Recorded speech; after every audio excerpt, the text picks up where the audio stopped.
Decir es invocar. Pronunciar es dar forma al pensamiento y manifestarlo en lo material. Hace un tiempo nos adentramos en el poder de la palabra, en por qué muchas culturas prohíben pronunciar ciertas cosas y los efectos que el lenguaje puede tener en la realidad. Hoy te invito a que me acompañes a adentrarnos aún más profundo.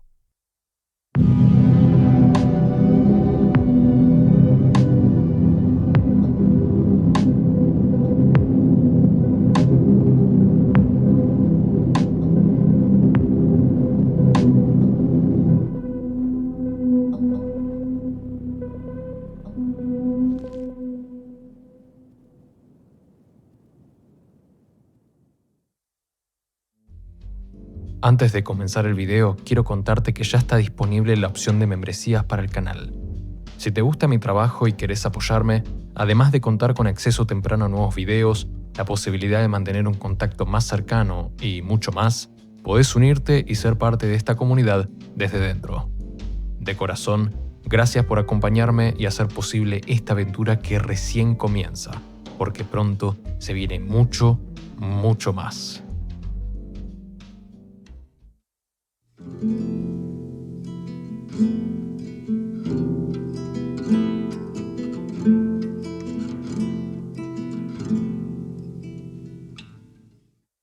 Viajemos a Medio Oriente.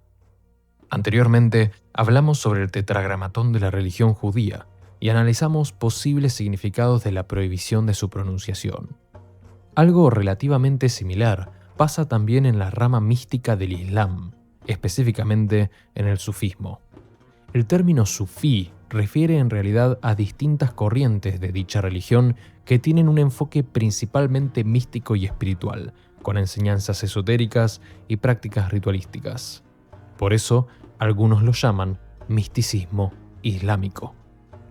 Aunque sus prácticas son muy complejas, lo importante en relación a lo que nos concierne hoy es su entendimiento de los nombres de Dios. Los sufíes consideran que existen 99 nombres de Dios, cada uno en representación de una característica divina. Esto nace de un dicho atribuido a Mahoma, en donde dice que existen 99 nombres que pertenecen solo a Dios, y aquel que los aprenda, los comprenda y los enumere, entrará al paraíso y alcanzará la salvación eterna. Pero además, existe el nombre número 100, aquel que solo aquellos que hayan estudiado profundamente los 99 anteriores y que hayan elaborado un gran camino espiritual podrán descubrir. El último nombre de Dios y el que abre las puertas del paraíso está escondido y reservado solo para los místicos más iluminados. Nuevamente, entonces, nos encontramos ante la importancia de la palabra y el nombre. ¿Qué enseñanzas pueden estar escondidas tras esos 99 atributos divinos? ¿Cuál es la llave del paraíso? Lo interesante es pensar en realidad en que algunas palabras no son prohibidas por un acto de maldad, sino por un acto pedagógico, porque en el silencio también hay poder y aprendizaje. Los 99 nombres de Dios, entre los que se encuentran algunos como el compasivo, el Santísimo, el Custodio, el Todopoderoso y muchos más, son atributos divinos, características que, al ser estudiadas por los practicantes del Islam, ayudan a forjar su camino espiritual. Es decir, en la esencia de los nombres hay enseñanzas éticas, morales y espirituales que son clave para el desarrollo continuado del individuo. Estos nombres de Dios, que no son más que símbolos divinos adaptados a los límites de las mentes humanas, ya que la divinidad es algo naturalmente incomprensible, son los peldaños del progreso espiritual del Islam. Pero entonces, ¿por qué el nombre número 100 está vedado? Hablo desde mi opinión y desde un conocimiento muy básico del Islam, pero quizás esta prohibición no tenga que ver con un elitismo religioso ni mucho menos. Quizás, por el contrario, es un gran y profundo símbolo de la naturaleza de la evolución espiritual y humana. Nunca veremos el nombre número 100 porque el camino espiritual no tiene fin. Hay quien dice que el día que uno cree que es sabio, significa que en realidad está desviado del camino de la sabiduría. Quizás, entonces, este misterioso centésimo nombre sea el recordatorio constante de que nunca, nunca hay que dejar de estudiar y crecer, porque sólo así, con el aprendizaje constante y la voluntad de ser cada día mejores almas, podrán alcanzarse algún lejano día las puertas del paraíso.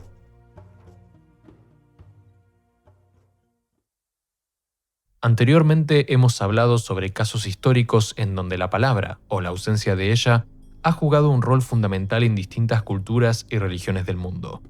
Particularmente, vimos cómo los antiguos egipcios, por ejemplo, concebían el nombre de una persona como una parte fundamental de su ser.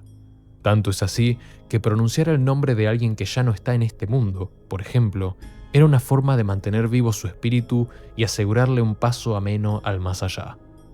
Pero si, por el contrario, su nombre era eliminado, borrado y olvidado, los antiguos egipcios consideraban esto como una condena espiritual. Quitarle a alguien su nombre era una forma de perturbar su paso por el más allá. En una línea similar, en el antiguo Imperio Romano, en los primeros siglos después de Cristo, existió una práctica que, aunque de fundamentos distintos, compartía el aplastante peso de su antecedente egipcio. Estoy hablando, por supuesto, de damnatio memoriae. Aunque dicho término en latín, que significa condena de la memoria, no era utilizado en la antigüedad, sino que fue acuñado por historiadores modernos, lo importante es aquello que busca representar: un acto de condena al recuerdo de alguien que ya no está vivo, una maldición a lo único que permanece en la tierra tras perecer: la memoria. Esto no era aplicado a cualquiera, era el castigo último, aplicado solo a los enemigos del imperio. Su puesta en práctica implicaba borrar todo registro de la persona en cuestión: imágenes, nombres, títulos y monumentos, pero sobre todo también se imponía la prohibición de pronunciar su nombre. Emperadores como Nerón y Calígula recibieron esta condena tras su partida al más allá. Puede que, al analizarlo con ojos modernos, la damnatio memoriae no parezca la gran cosa, pero es importante pensar en el contexto social y cultural de la época. Para los antiguos romanos, la verdadera eternidad era alcanzada a través de la gloria y el respeto de generación en generación. Por esto, destruir todo legado de una persona era, simbólicamente, cerrarle en la cara las puertas a la eternidad. Podría pensarse que la damnatio memoriae es el desenlace opuesto que un emperador puede tener a la apoteosis, mientras que esta última era el reconocimiento de la deificación de alguien, es decir, la incorporación de una persona al círculo de los dioses. El castigo es entonces su polo contrario: la transmutación de su esencia a la nada misma, el robo a un individuo de su propia individualidad. Más allá de todo, la efectividad real de dicho castigo era difícil de medir, especialmente cuando era aplicado a personas reconocidas como emperadores, porque no había realmente forma de eliminar por completo su nombre del imaginario colectivo. Es por esto que hoy conocemos a muchas figuras de la época a pesar de que recibieron la damnatio memoriae. Sin embargo, es clave pensar cómo estas prácticas, que parecen lejanas a nuestra época, son un reconocimiento explícito del poder de la palabra, la imagen y el recuerdo de las personas, así como también cómo algo tan simple como un nombre juega un rol clave en la construcción del mundo y del imaginario colectivo. Y además, también cómo han moldeado e inspirado prácticas modernas de proscripción y totalitarismo.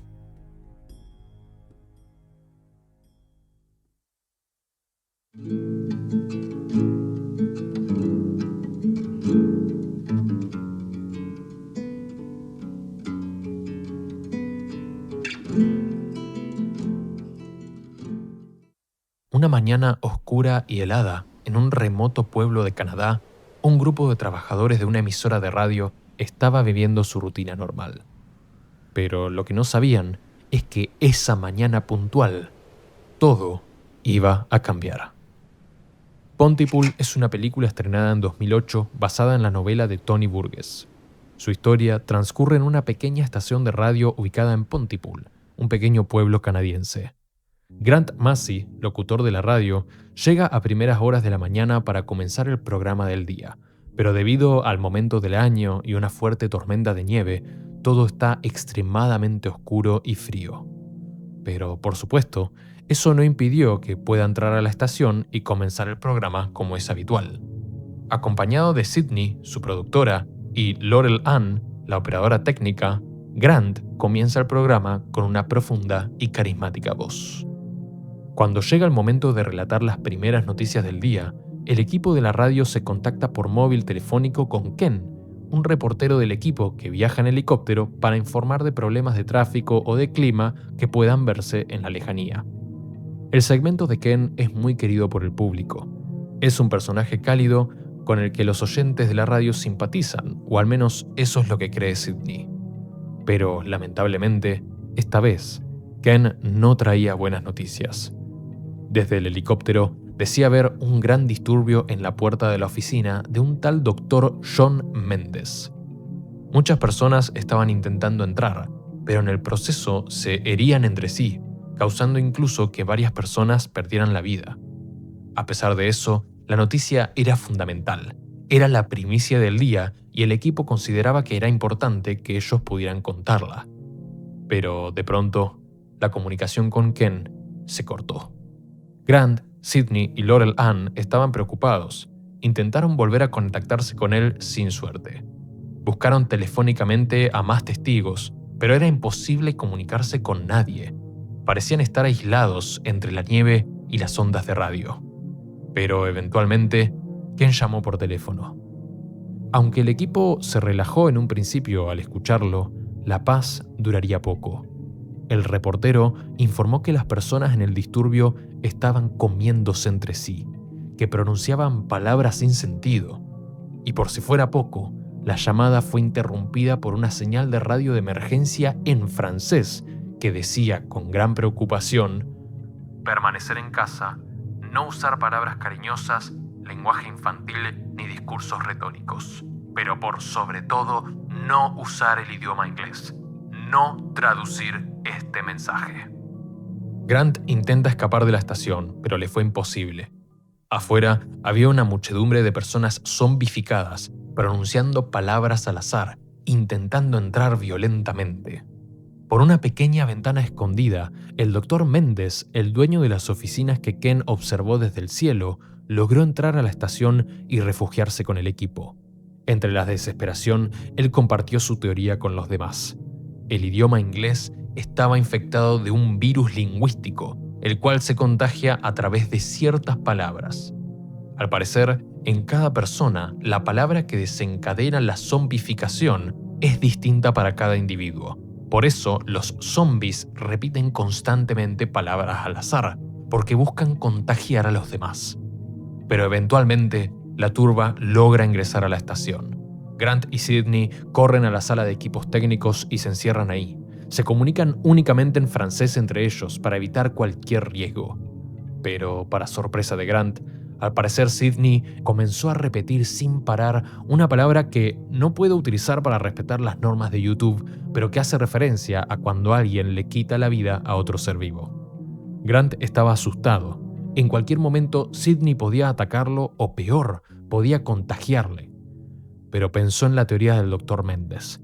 Si el lenguaje está infectado, entonces tiene que tener que ver con los significados. No puede ser solo la fonética, ¿no? Grant estaba listo para arriesgarlo todo.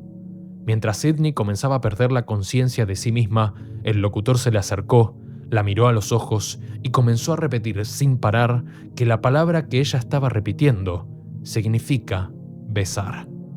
Estuvo así varios minutos, sin cortar el contacto visual. Y milagrosamente funcionó. Grant logró derrotar el virus y salvar a Sydney en el proceso. Aunque este no es el final de la película, creo que esto es suficiente para los motivos de este video. Pontypool es una película muy extraña, que ha recibido críticas variadas, principalmente porque para ser una película que técnicamente es de zombies, posee muy poca acción, pero su trama es interesantísima. Las palabras, o mejor dicho, los significados de las palabras, están infectados de un virus que transforma a los seres humanos en monstruos. Quizás sería la combinación de la fonética del idioma inglés con los significados de las palabras y las formas de comprenderlas lo que desencadena la infección. Por eso, Grant entiende que deconstruyendo el idioma, es decir, cambiando el significado de las palabras, transformando los modelos mentales y estructuras que rodean a las palabras en inglés, es posible evitar el contagio. El virus es lingüístico. Así, la película, con su trama única, deja una idea muy particular, que podría pensarse que el lenguaje tiene vida propia, una vida que se constituye en los consensos de los significados de las palabras. Y si estas estructuras sufren una mutación que las separa del significado común, como podría ser un virus o en términos más realistas, adoctrinamientos, por decir un ejemplo, entonces la lengua tiene dentro de sí el potencial de gobernarnos e incluso de destruirnos. Con esta idea en mente, es interesante recordar una historia que, en mi opinión, es una de las más importantes de la historia moderna. George Orwell publicó en 1949 la novela 1984, una pieza de ficción distópica y crítica que se centra en la idea de una sociedad basada en la vigilancia omnipresente y masiva, la represión social y política y la manipulación de información y el pensamiento. En otras palabras, presenta un futuro distópico, regido por un régimen totalitario muy particular, pero que muchos consideran también muy real. El término sociedad orwelliana se utiliza para referirse a la idea de que nuestra sociedad actual se parece cada vez más a la descrita en la novela. Relatar por completo su historia sería no hacerle justicia al libro, y además merece también su propio video, por lo que no voy a adentrarme más profundo en su narrativa en esta ocasión. Pero sí quiero rescatar un elemento de la novela que considero clave para este video: la neolengua. La neolengua es una lengua ficticia inventada por el régimen totalitario de la historia que tiene un único fin: dominar el pensamiento de las personas y evitar la posibilidad de que alguien piense y genere ideas contrarias al partido gobernante.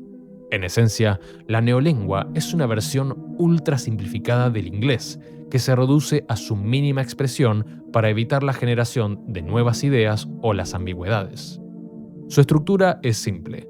Se divide en 3 vocabularios.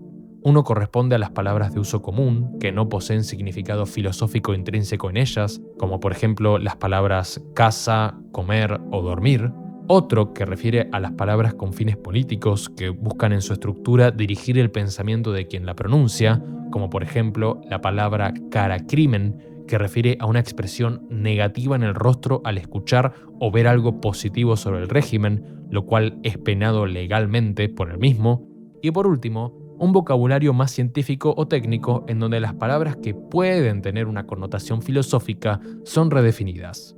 Es un poco complejo de dimensionar que esta lengua sea usada en la vida real, pero lo importante es lo que la misma implica: quitarle el poder a las palabras. Si no se puede nombrar y no se puede pensar, escapa a la percepción de la realidad. La neolengua es una forma de esterilizar el lenguaje. Con todo esto en cuenta, es interesante volver al virus lingüístico de Pontypool. En ambos casos, vemos cómo el lenguaje nunca es neutral, sino que cumple una función física o mental que resulta devastadora.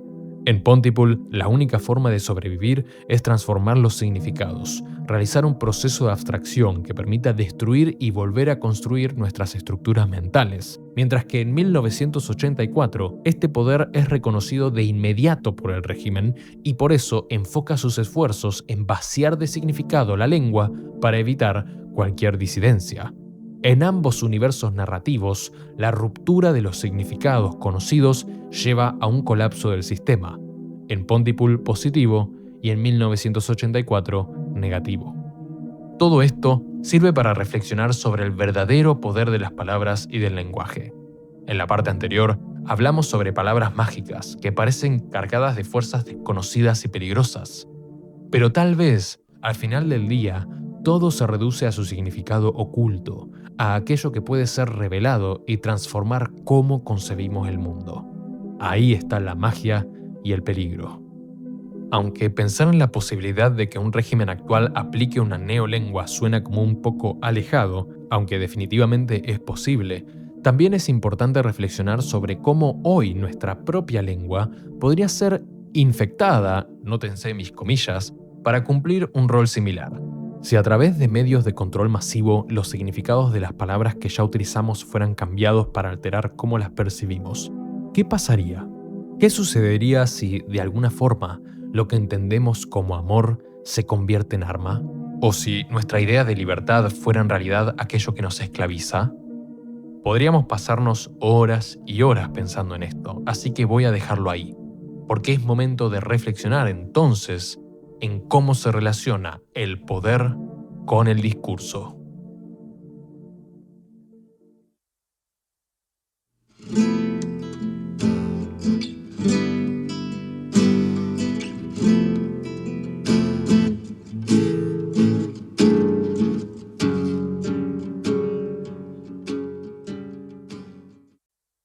¿Qué es el poder?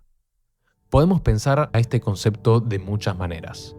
En principio, pareciera que es el nombre que se le da a la capacidad de hacer algo. Yo puedo hacer un video, puedo escribir un guión, porque tengo el poder para hacerlo. Ahora bien, si lo pensamos en términos sociales y políticos, el poder va un poco más allá. Podría concebirse como la capacidad de lograr influir en los pensamientos y en las actitudes de los demás, con el fin de que se comporten como aquel que lo ejerce quiere.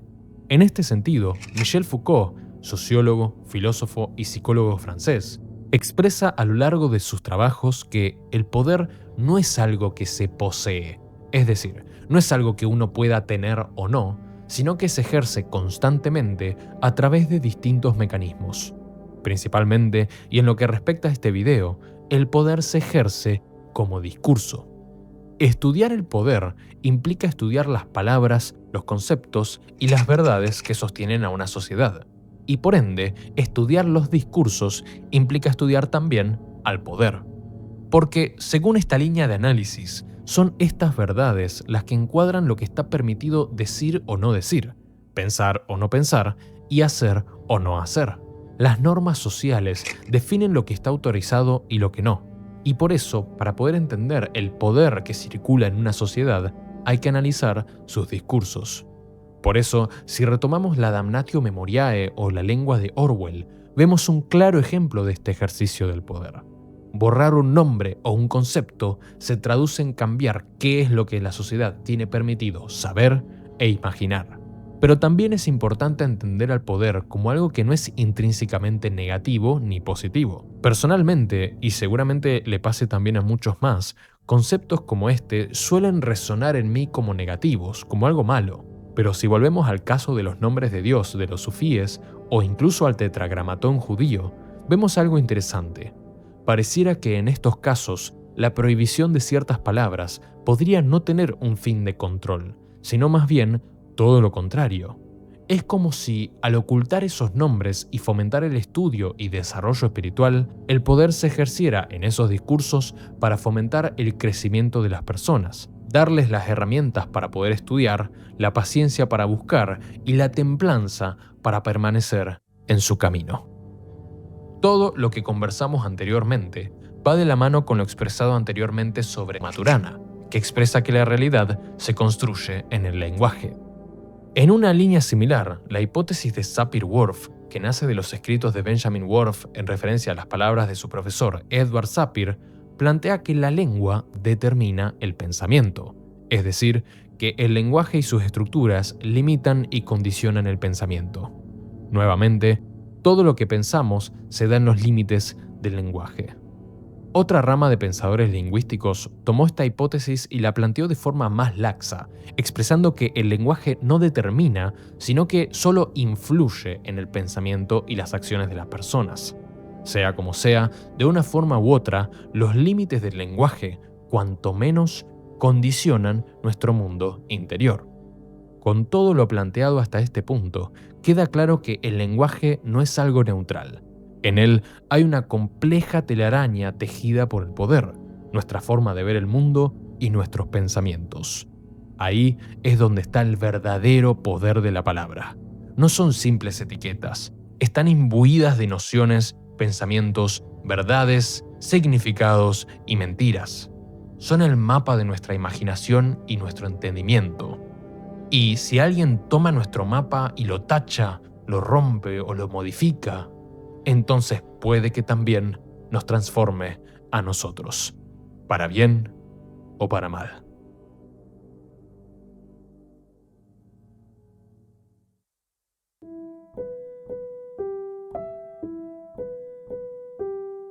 Hoy nos embarcamos en un viaje, en donde revisamos cómo el poder decir o no decir palabras es un acto de poder en sí mismo.